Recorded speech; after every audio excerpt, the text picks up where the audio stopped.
Okay, hi.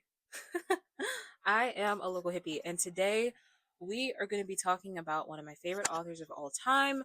We are going to be talking about Fyodor Dostoevsky.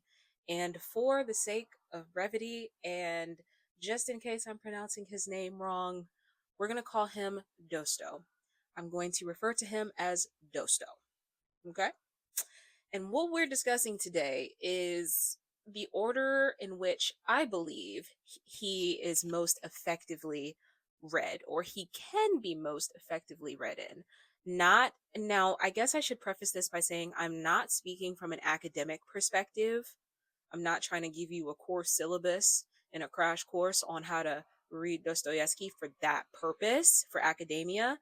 I am just speaking as someone who loves Dostoevsky, who fell in love with him from the moment I ever read a single quote by him. And if you felt yourself in that situation regarding Dostoy, this is probably the video for you. Because I think an issue with classics in general, not just with Dosto and not just with any classic author in particular, but with classics in general, people are often very put off of them because they are oftentimes large, because they will take great amounts of time to finish. You will have to invest a lot of your time, a lot of your energy into finishing these books. But they're some of the most rewarding pieces of literature I've ever read in my life. And I think that we don't have enough people on the internet approaching this genre of fiction in a way that feels welcoming to everybody and not just academics.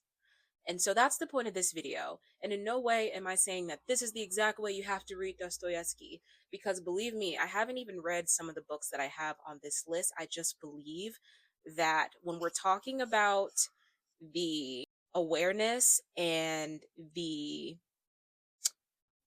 prestige surrounding his big five particularly, that's where I'm coming from, and that's where I'm gathering my idea of this list and my reasoning behind why I have listed these books the way that I have is a joining of hands of my experience reading what I have by him, reading three of his big five and having two remaining. And then also, again, the conversation, the prestige around the big five in general. So, without any further ado, I do kind of want to say that again, I'm approaching this as someone who loves Dostoevsky. I'm not reading him for any other reason than I love him.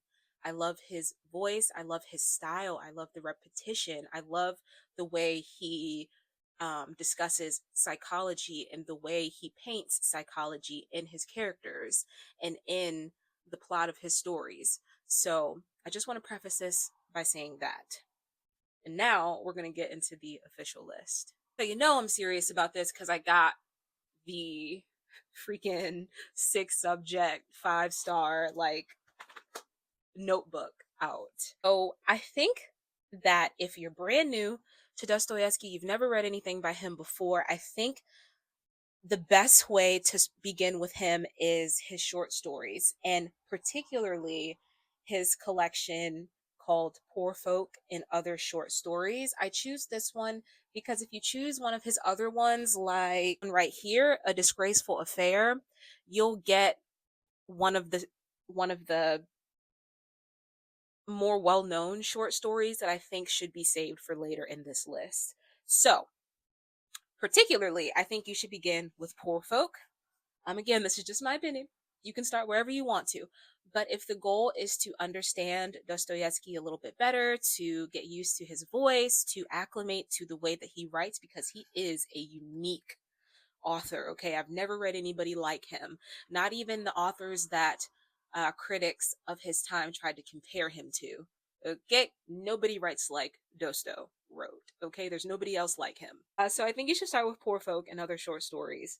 And then I think you should move on to whatever order of his lesser known works you prefer. But for the sake of this video, I have Humiliated and Insulted listed, which I am currently reading. I'm not sure when I'm going to seriously get into it, but I do think because it's one of his lesser known works, it'll prepare you for his big five. So Humiliated and Insulted, going on to The Adolescent, because again, it's one of those lesser known works. It's not a part of the big five, and it will prepare you for the big five, if that's what you want to read. And then last but certainly not least, with these lesser known works, is going to be Notes from a Dead House. I put this here because this is a semi autobiographical work that touches on a topic that he touches on in a few of his big five books, specifically The Idiot and Crime and Punishment. It's touched on very briefly in Crime and Punishment, and it's spoken about at length in The Idiot, um, early on in the novel.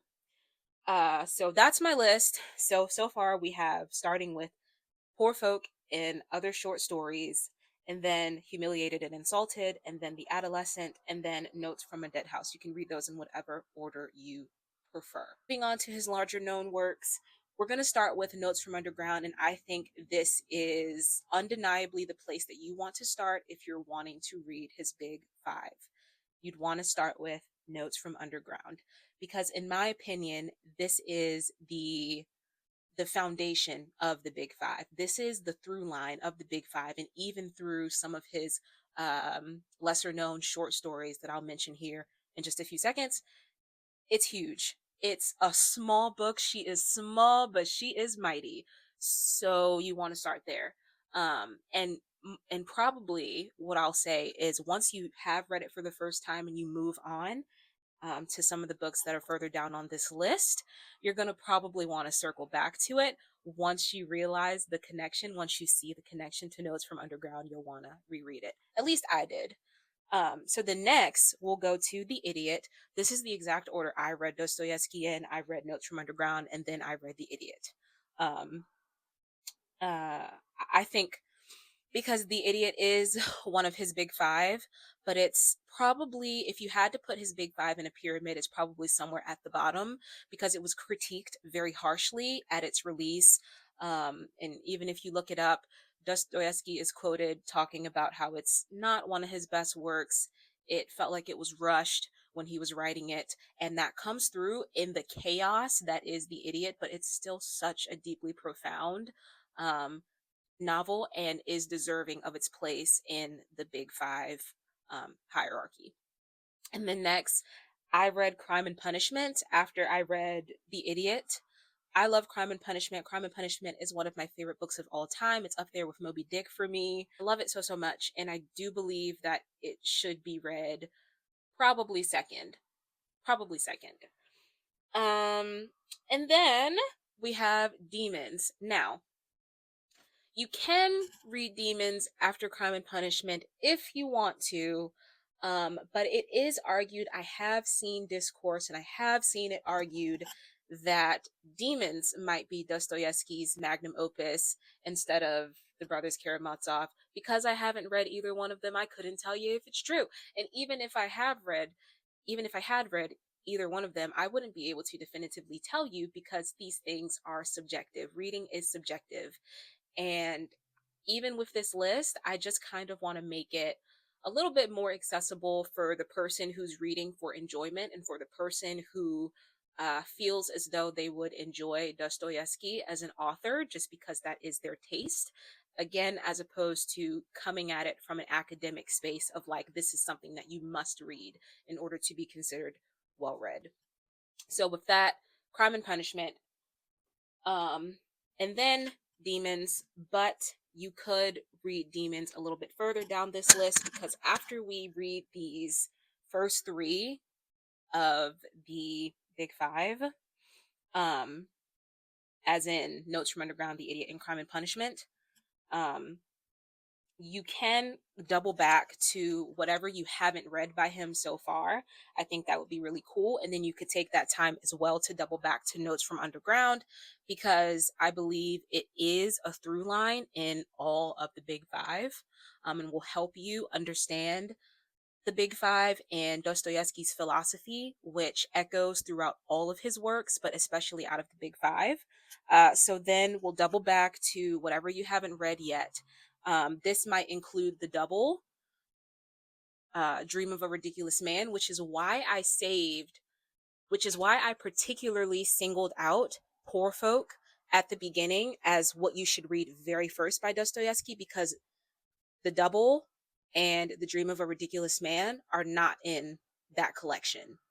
And I think it's very important that those two are not in there, because I feel if you read either one of those two, The Double or The Dream of a Ridiculous Man, before having read Notes from Underground and before having exposed yourself to at least the first two of the Big Five, as I mentioned in the order that I mentioned in this video, you might not be familiar enough with Dostoevsky to feel the impact of these two short stories. Again, they are short, they are small. The Dream of a Ridiculous Man is maybe 50 pages, and The Double is maybe 100 pages. They are small, but they are mighty.